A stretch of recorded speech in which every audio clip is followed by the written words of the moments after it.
Philippe Chalmin, bonsoir. Vous êtes économiste, auteur du fameux et volumineux rapport Cyclope sur les matières premières.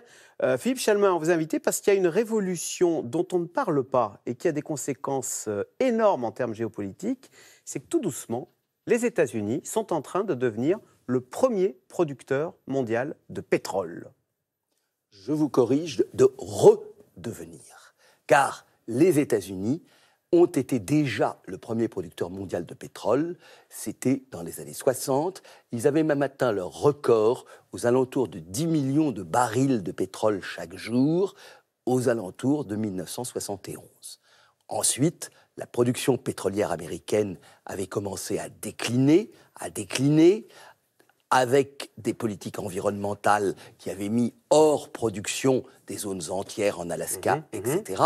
Et les États-Unis étaient devenus, ce qu'ils sont encore, à parité avec la Chine, le premier importateur mondial. Voilà, donc très dépendant des pays producteurs. Très dépendant des pays producteurs, et donc une politique extérieure américaine qui était largement liée et commandée par cette dépendance. La guerre du Koweït. Oui, et même on peut remonter à l'accord que signèrent le président Roosevelt et le roi d'Arabie Saoudite, qui marque un petit peu le lien fondamental qu'il y a toujours eu entre les États-Unis et l'Arabie Saoudite. Là-dessus, révolution, le pétrole de schiste. Alors, en quoi change-t-il la donne, l'arrivée du pétrole de schiste aux États-Unis? Il faut rappeler que le pétrole, traditionnellement, vous faites un trou très très profond, vous arrivez à une nappe et vous utilisez cette nappe.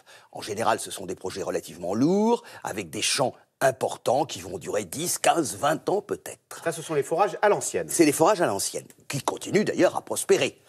Le problème, c'est qu'avec ce genre de technique, il y a des tas de petites poches qui sont prises dans ce qu'on appelle des roches et donc des schistes que l'on ne savait pas exploiter. On a utilisé maintenant des techniques de forage non plus verticales, mais horizontales, avec de la fracturation de roches, avec des jets d'eau qui permettent de dégager. Alors au départ, c'était pour le gaz naturel, et maintenant c'est le pétrole. Les États-Unis se sont découverts des potentialité considérable de pétrole de schiste. Le pétrole de schiste représente aujourd'hui pratiquement la moitié de la production américaine. Et le résultat, c'est que les États-Unis aujourd'hui sont revenus à leur niveau du début des années 70 et sont probablement à peu près à équivalent de l'Arabie Saoudite et de la Russie comme premiers producteurs mondiaux, au-delà de 10 millions de barils jour, au point que, certes, ils continuent à importer, mais ils sont aussi devenus des exportateurs de pétrole. Et en matière de gaz, ils sont totalement autonomes désormais avec le gaz de schiste. En matière de gaz, ils sont totalement autonomes et ils commencent aussi à exporter, et notamment, ils commencent à exporter vers l'Europe, ce qui peut avoir des conséquences géopolitiques non négligeables, puisque l'autre fournisseur de l'Europe, c'est la Russie, c'est Gazprom. Quelles conséquences sur la diplomatie, sur la politique étrangère des États-Unis? Puisque maintenant, on l'a compris, l'Amérique est moins dépendante de ses importations et l'automobiliste américain n'est plus l'otage des politiques étrangères de Washington. Il l'est quand même encore un petit peu, mais ce qui est clair, c'est que l'OPEP, donc les producteurs classiques, l'OPEP, la Russie, etc., ont beaucoup moins de marge de manœuvre vis-à-vis des États-Unis. On l'a bien vu. Il y a un pays de l'OPEP qui est traditionnellement et qui était proche des États-Unis avant qu'il ne tourne kazakh, c'est le Venezuela. Oui. Le Venezuela. Et le Venezuela aujourd'hui est pratiquement sous embargo des États-Unis, qui n'importe plus que relativement peu de pétrole du Venezuela. Le Venezuela étant lui-même dans une situation catastrophique en termes de moyens de production. Non, c'est vraiment une révolution majeure, puisque grossièrement, en pratiquement 5 à 6 ans, le pétrole de schiste américain est devenu un facteur sur le marché, et c'est à cause du pétrole de schiste qu'en 2014, l'Arabie Saoudite, qui acceptait de faire un peu l'équilibrage du marché mondial, c'était l'époque où le pétrole valait 100 ou 110 $, les Saoudiens se sont dit, on va provoquer l'effondrement des prix pour sortir les Américains du Pour marché. tuer le pétrole de schiste américain, pour tuer ces Absolument. petits producteurs naissants. Eh oui, Et ils n'y sont pas arrivés. Ils n'y sont pas arrivés parce qu'ils ont sous-estimé, l'impact d'évolution technologique qui fait on sait aujourd'hui beaucoup mieux exploiter le pétrole de schiste et dans des conditions de prix beaucoup plus intéressantes. Et donc, alors que, c'est vrai, à 110, 120 dollars le baril, c'était une bonanza pour les producteurs américains, on est tombé à 60.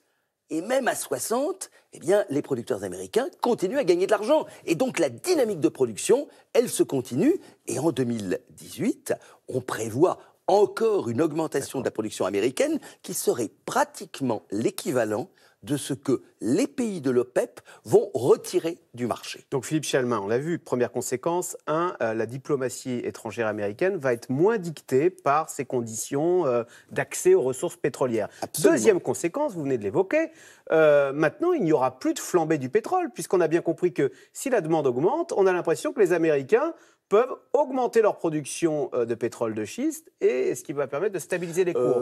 Ce qui veut donc dire que le pétrole va être durablement abondant et bon marché? Point d'interrogation. Alors, relativisons, car n'oublions pas que le pétrole est probablement la pire de toutes les matières premières en termes de déstabilisation géopolitique des producteurs.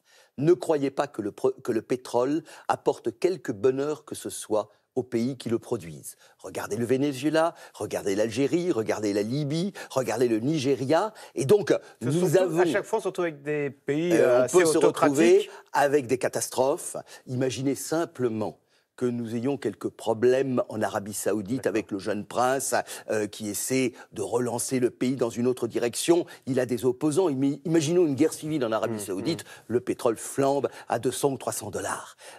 Simplement, nous sommes sur un marché. Le marché mondial du pétrole, c'est 90 à 100 millions de barils chaque jour. Mais l'équilibre du marché se fait à 1 ou 2 millions de barils près. Et cet équilibre aujourd'hui, eh bien, il va plutôt dans le sens des excédents grâce aux États-Unis. Voilà. Maintenant, il suffit d'une catastrophe dans un autre producteur. Mais ce que je veux dire, Philippe Chalmin, c'est que tous les jours, on nous rebat les oreilles avec la voiture électrique. En voyant le prix du pétrole et le prix de l'essence, on se dit que l'essence devrait rester bon marché. Et donc, il n'y a aucune incitation à abandonner sa voiture à explosion pour passer à la voiture électrique. Franchement, qui coûte plus cher. Non, parce que vous êtes quelqu'un qui songe aux générations futures. Là où il y a un problème, c'est que le pétrole ne paie pas le prix du carbone qu'il produit. Donc, c'est par la taxe et la régulation qu'on passera à la voiture électrique. Absolument. Nous n'avons pas de problème d'approvisionnement de pétrole dans les 2-3 décennies à venir. Bon, ça, c'est évident. Maintenant, ce qui est clair, c'est que nous avons un vrai problème, qui est celui des émissions de carbone et plus largement de tout ce qui perturbe notre climat, qui va dans ce sens du réchauffement climatique.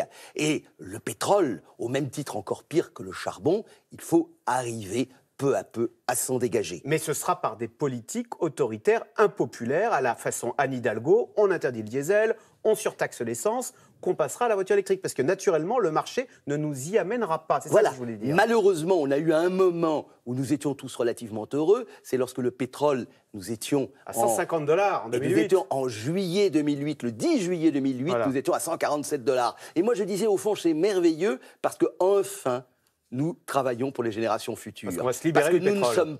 Nous ne sommes pas des êtres raisonnables. Et spontanément, c'est vrai, nous avons tendance à aimer ces grosses voitures qui consomment, etc.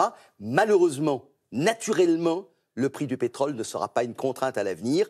C'est au gouvernement maintenant d'être raisonnables et rationnels. Voilà, merci beaucoup Philippe Chalmin, c'était passionnant. Et pour ceux qui veulent en savoir plus, je rappelle votre gros livre, voilà, je le montre dans tous les sens, c'est le rapport Cyclope sur les matières premières. Et il est même en version française. Merci. Tout de suite, Caroline Roux, c'est dans l'air, mouvement de colère dans les maisons de retraite, popularité qui s'effrite, 2 mauvais résultats lors des élections partielles dimanche dernier. Emmanuel Macron, l'état de grâce est-il passé? C'est dans l'air intitulé ce soir, le réveil des colères.